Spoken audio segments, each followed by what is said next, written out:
Yeah, and they're recognizing that, but at the same time, in 2022, the five largest oil companies in the West, British Petroleum, Royal Dutch Shell, Total Energy, Chevron, and ExxonMobil, made a combined $200 billion of net income.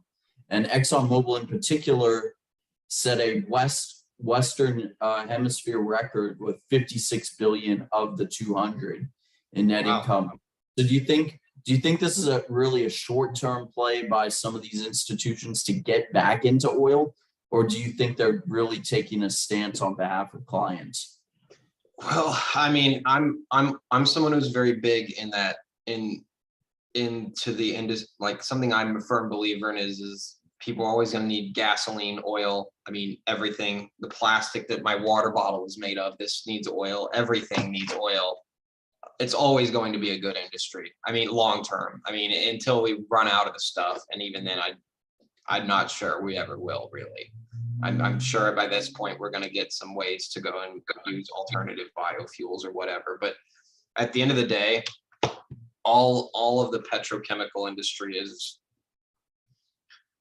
always going to be long term. It's just better engineering than switching to batteries. Like for electric cars, no matter how you can't ever fully get rid of oil, because even the electric cars need plastic that they're made of.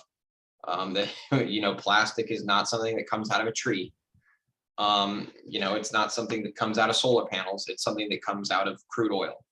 It's a byproduct.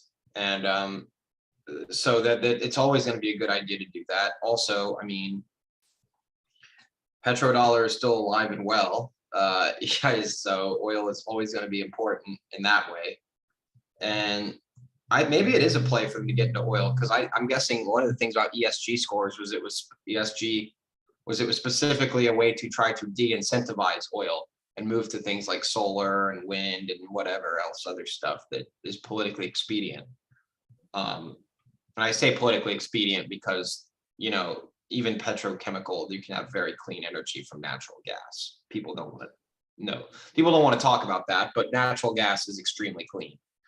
But you're not getting an ESG score bonus near the same for natural gas as you are for solar, when you could make a pretty solid argument that natural gas is less environmentally impactful than giant solar farms or wind turbines.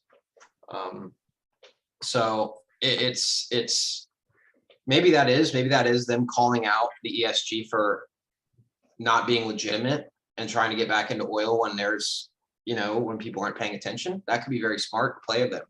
I agree.